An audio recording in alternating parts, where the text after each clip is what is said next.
وہ خداوند تعالیٰ کے ہاں بہت مقبول ہیں، اور اسی کی بنا پر یہ تعین ہوتا ہے کہ جو حضرت ابراہیم علیہ السلام کی جو دعا ہے اس کا فیض کس کو ملنا ہے، اور وہ نسل میں تو چلے گا لیکن اس نسل میں سے کون اس کا اہل ہوگا، اس کا تعین جو ہے وہ رب تعالیٰ میرٹ پہ فرما رہے ہوتے ہیں۔ تو آپ کے نزدیک کیا اہم باتیں ہیں جن کا آپ تذکرہ کریں گی جب ہم حضرت عمر بن عبدالعزیز کا ذکر کریں رضی اللہ تعالیٰ عنہ؟ جی بسم اللہ الرحمن الرحیم، اللہم صلی اللہ سیدنا محمد وعلی آلہ وصحبہ وبارک وسلم۔ دیکھیں جب ہم ان کی پرسنالٹی کو انالائز کرتے ہیں، دو امپورٹنٹ فیکٹر آپ کو نظر آتے ہیں، بیفور خلافت اینڈ آفٹر خلافت۔ خلافت سے پہلے جب آپ دیکھتے ہیں ان کی بڑی لیوش قسم کی لائف ہے، ان کا ڈریس، ان کا سٹائل، ان کا لائف سٹائل، ان کی فیملی، والد صاحب ان کی مصر میں گورنر تھے، اور آپ ہی دیکھیں کہ کسی چیز کی ان کو کمی نہیں تھی لائف میں، بہت دولت مند ہر طرح سے، یعنی لوگ ان کے سٹائل کو ایون فالو کرتے تھے، رول ماڈل بناتے تھے ان کا یہ سٹائل ہے۔ 100 درہم کی وہ چادر پہنا کرتے تھے، جو لباس ایک دفعہ پہنتے تھے بعد میں وہ پہنتے نہیں تھے، جوتا بہت مہنگا ترین وہ پہنتے تھے۔ جب آپ اس پرسنالٹی کو دیکھتے ہیں اور جب اس کے خلافت کے بعد دیکھتے ہیں کہ ایک جوڑا اسی میں آپ کی ڈیتھ ہوتی ہے، اسی کو بار بار آپ دھو کے پہنتے ہیں، what was that؟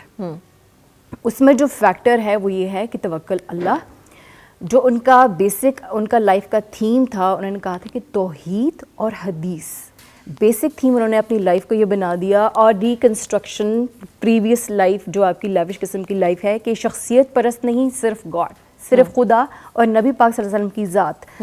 جب آپ اس فیکٹر پہ آئے تو جب آپ کو اتھارٹی ملتی ہے، پاور ملتی ہے، وہ اتھارٹی وہ پاور جو اس سے پہلے بہت جو ہے کرپٹڈ تھی، بالکل پائس نہیں تھی، اور آپ اس کے فیکٹرز دیکھیں کہ اسلام کا بالکل اینٹی اسلامک جو ہے وہ آپ کو نظر آتا ہے پرسپیکٹیو، لیکن اس کو پیوریفائی کرنا، اتھارٹی کو، پاور کو پیوریفائی کرنا with the base of the تقویٰ، توکل، یقین کہ جو کچھ ہے وہ صرف اللہ کی ذات ہے۔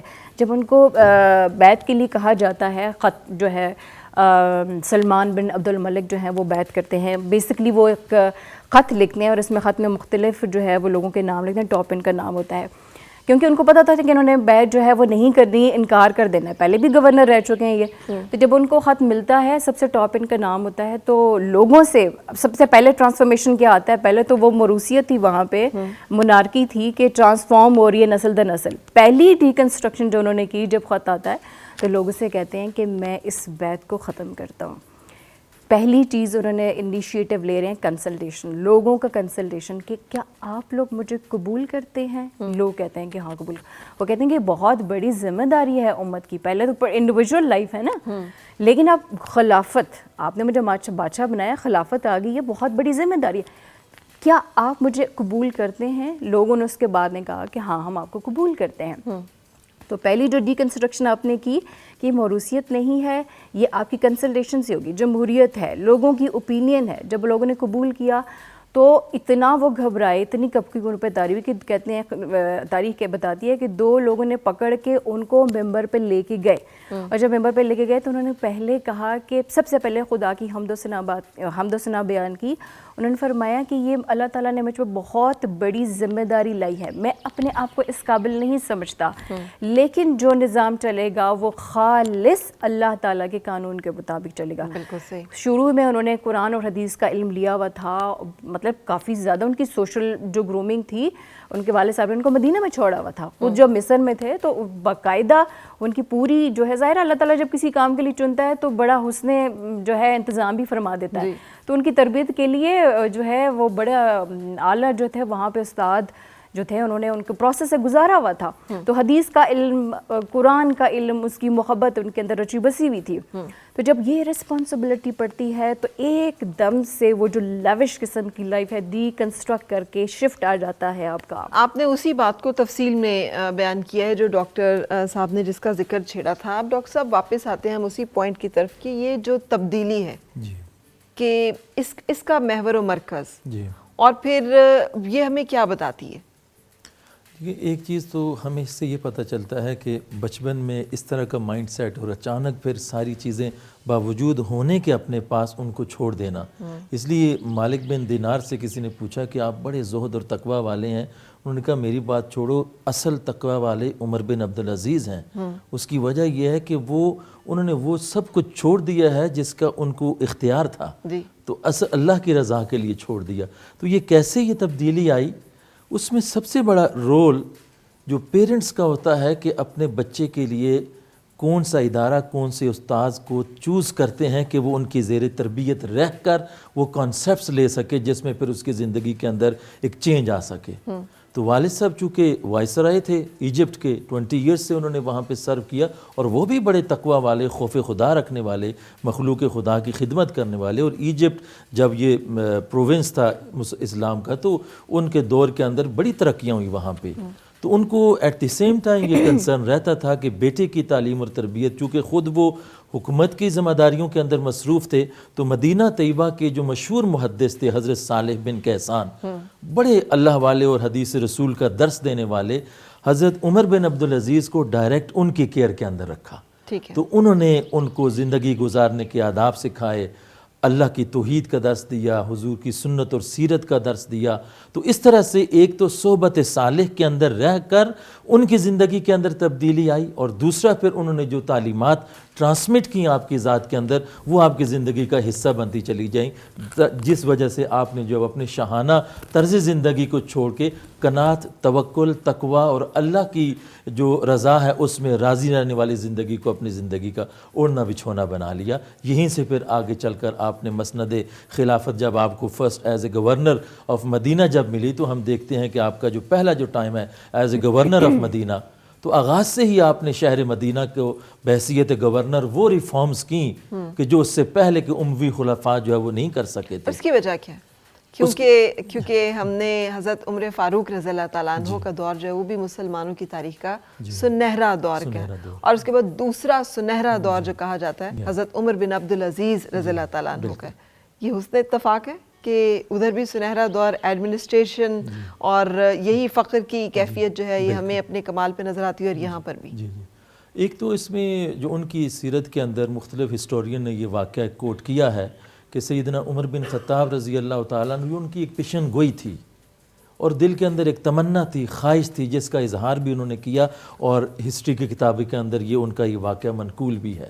تو وہ دعا کرتے تھے, یا اللہ کوئی میری اولاد سے, میری نسل سے کوئی ایسا کوئی شخص پیدا ہو جو پھر سے دنیا کو جو ہے وہ میری طرح عدل سے بھر دے.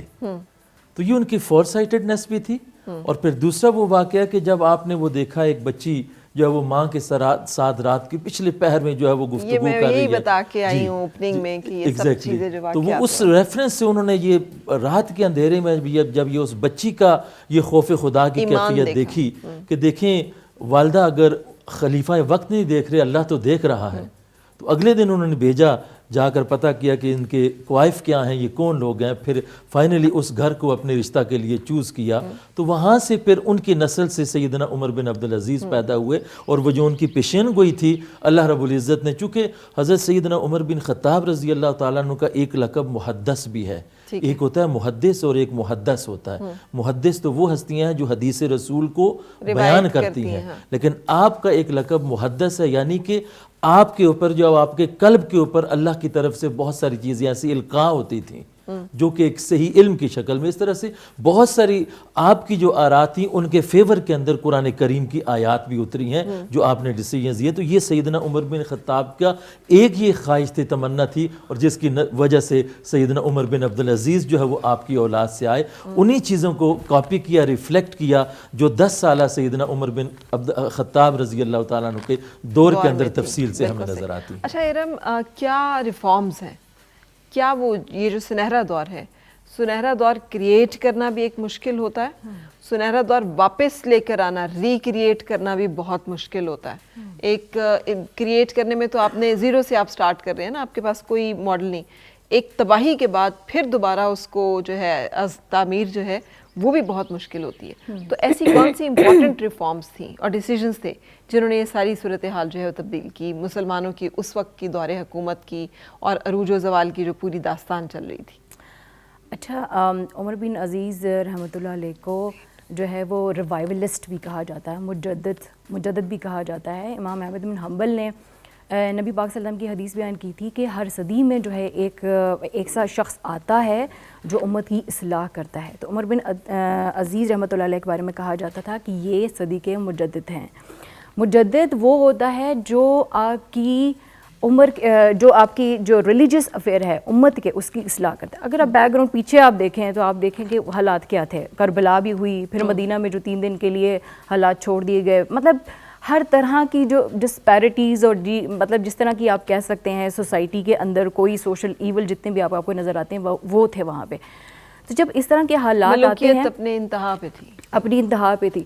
جب اس طرح کی آپ کنڈیشن دیکھتے ہیں تو الٹیمیٹلی جب آپ بیسٹ رول ماڈل کس کو لیتے ہیں؟ اللہ کا قانون اور نبی پاک صلی اللہ علیہ وسلم کی حدیث. دا فرسٹ تھنگ، جو پہلی ریفارم جو تھی وہ یہ تھی کہ آپ کی اپنی جو ہے وہ مرضیاں نہیں ہے. جو کہ پہلے بادشاہ تھے ان کی ہر ایک کی اپنی اپنی جو تھی آرا تھی اور اپنے اپنے ماڈلس کے اوپر انہوں نے جو ہے اپنی حکومت چلائی. انہوں نے کہا نہیں، جو اللہ اور اللہ کا قانون ہے پیورلی بیسڈ آن دوز جو اسٹینڈرڈز ماڈل، اس کے اوپر جو ہے وہ بیس کرتی ہے.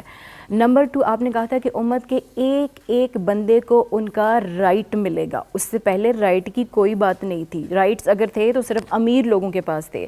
لیکن جو سب سے بڑی چینج آیا، سب سے بڑا ریولوشن آیا، امت کے ایک بندے کو جو ہے، جو ان کی جو پالیسی تھی بڑی کمپیشنیٹ پالیسیز تھیں کہ آپ نے وظیفے مقرر کیے تھے غریبوں کے لیے، بیماروں کے لیے وظیفے مقرر کیے تھے. پھر آپ نے پورے جو گورنرز تھے ممالک کے ان کو خطوط لکھے اور انہوں نے بتایا تھا کہ جو کیا کہتے ہیں آپ کے پاس مسافر آتے ہیں، مسافروں کے لیے کم از کم 2 دن آپ نے رہنے کے لیے انتظام کرنا ہے. I mean, this is something very extraordinary thing کہ آپ اتنی ڈیپ، اتنی مائنیوٹ مائکرو لیول کے اوپر جا کے چیزوں کو جو ہے وہ نوٹس کر رہے ہیں اور ریفارم لے کے آ رہے ہیں، ریکنسٹرکٹ کر رہے ہیں چیزوں کو اور ریکنسٹرکٹ کر رہے ہیں نئے طرز فکر کے اوپر.